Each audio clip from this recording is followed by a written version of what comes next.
Dahil mo ipitin ha. Yan. Yung stop, sorry. Yan. Tama.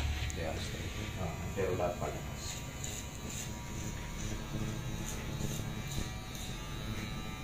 Manod ka muna. Kaya ano lang sa ito. Yung sabi ganon? Oo. Ganyan lang oh. Ito, kasi nga, medyo pa ganyan. So, pwede pa gano'n. Kasi, mahirap din kung ganyan. Depende talaga kung ano. Depende sa ulo.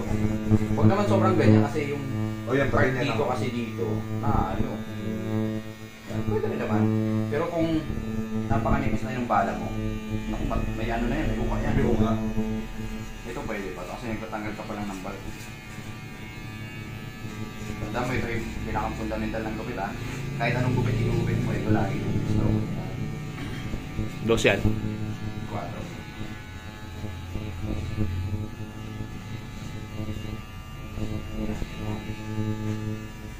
Sige, dito ka naman. Tingnan ko lang sa yung stroke sa control. Dito lang. Yan, hawakan mo yan. Tapos pag nagugupit ka, tapos yung kamay mo nandito. Tapos yung Leper, overcome. ng timbang doon sa paggagawa. Kasi dito, okay lang din naman, pero mas okay yung timbang ng katawan mo yun. Ganyan. Hindi naman igagawin mo. Kakatang mo lang. Parang kuha ka lang ng timbang eh. Parang kapag tumatakbo ka. Yan. Mabigat ba yung kamay? Pa 1 kilo ah.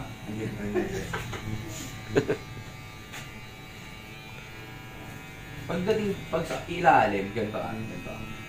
Kasi di mo makuha yun eh. Kailangan i-toast mo muna pag... dito ka na muna. Mayroon ka muna. Kailangan makalubog muna dito. Kasi ito na yung base eh. 4. Saka mo nang iangat pag pataas. Di ba kanina pa dito na gano'n? So gano'n. Tsaka mas... Yung ka, mas may pulso pag nakaganto yung hawak. Sa'yo nakagano ko. Okay lang din naman. Pero parang mahirap. Mahirap yung pulso eh. Pagka pulpura na. Ito, sige, subukan mo lang. Dapat yung pag-ingat. So, ginaganto ko eh. Nandito yung clipper. Parang, ito lang yung gagawa ng ano, ng mga yung pulso mo. O, igagano mo. So, ito ang gumagalaw. Yan, o, ganito. Hindi, pag ganito kasi parang galing dito siya. So, mahirap yung ano eh. Oh, braso. parang yung pulso, pag nagpulpo, doon mo marirealize siya na mahirap, parang hirap pantayin. Sige, try mo lang ganyan. Yan. Ganyan. Medyo nakakangalay lang pero makasanay ka rin.